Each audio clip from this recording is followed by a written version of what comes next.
Alright, here we go. What's up, guys?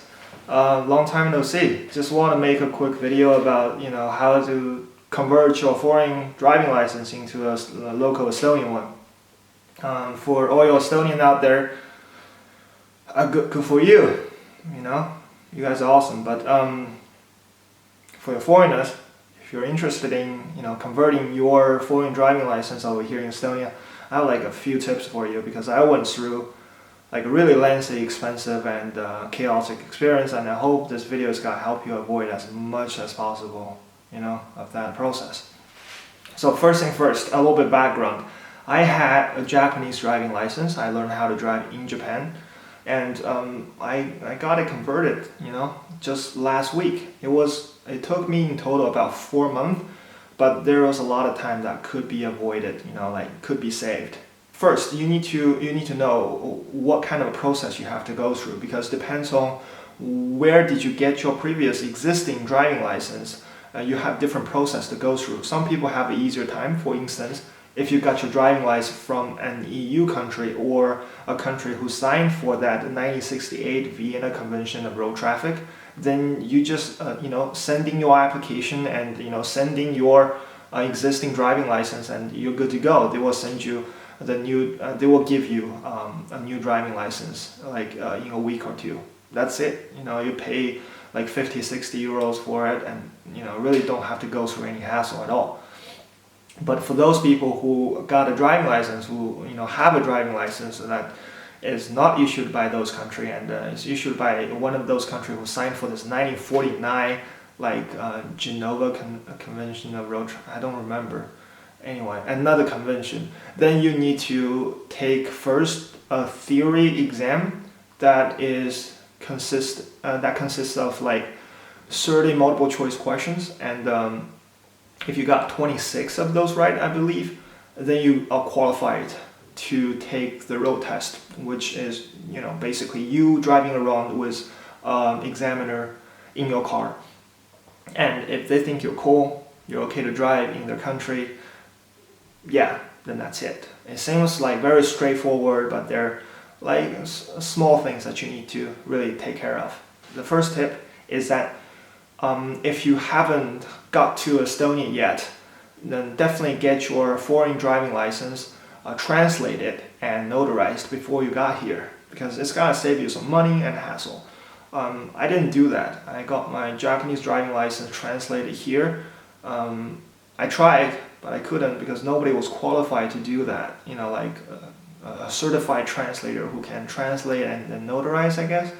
So I had to send it all the way to Latvia, and it cost about 80 euro for that small document that only had like less than 80 words on it. So 1 euro for each word. That wasn't the best deal I got in my life. So yeah, you could avoid that. You can avoid that still. The second tip is your ability to drive in this country. Keep in mind, your ability to drive in this country is determined only by your ability to drive in this country. Not your previous experience, not about how much you have driven. No, it doesn't matter. It's about local rules. You need to know that, right?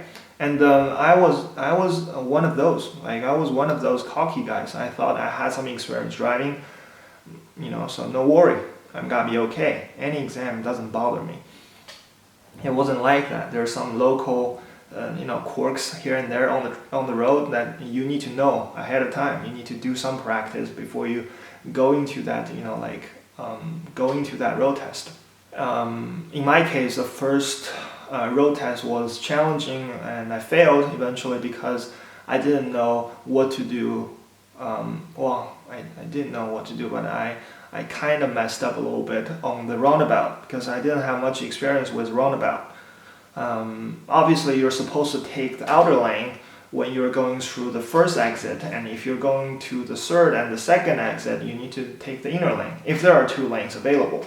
It sounds very reasonable when you think about it, but at that point I was not aware. I didn't know there's such a big difference. So I got red flagged on that and didn't pass the first exam.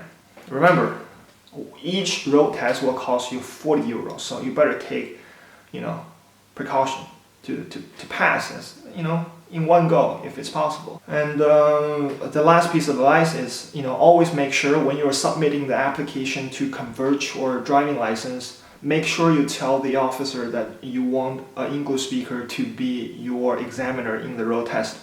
They wouldn't assume you need one unless you tell them. That's what happened to me in the second round of the road test. I was assuming too much. I thought if I was talking to you, the officer, in English, it was pretty obvious I need somebody who speaks English for me in the road test, right?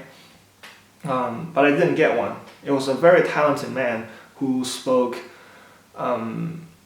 Estonian, Russian, Swedish, German, and a little bit of French, just not English. So if you don't want that to happen to you, make sure you tell them. Specify, I would like to have somebody who speaks English to be my examiner in the road test. That will take you longer time to get an appointment because not everybody over there speaks English. If you want to go for an alternative route, you can also bring in your personal interpreter. It could be anybody, your girlfriend, your boyfriend, your relative, anybody really. And as long as they can translate Estonian to you into English, it will be fine.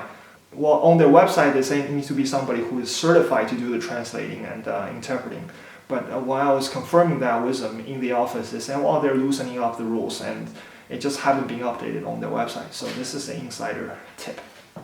The only exception being, it cannot be somebody who's from the local driving school if you're learning how to drive in an Estonian driving school. Obviously, in those situations, the driving school teacher could be biased, right?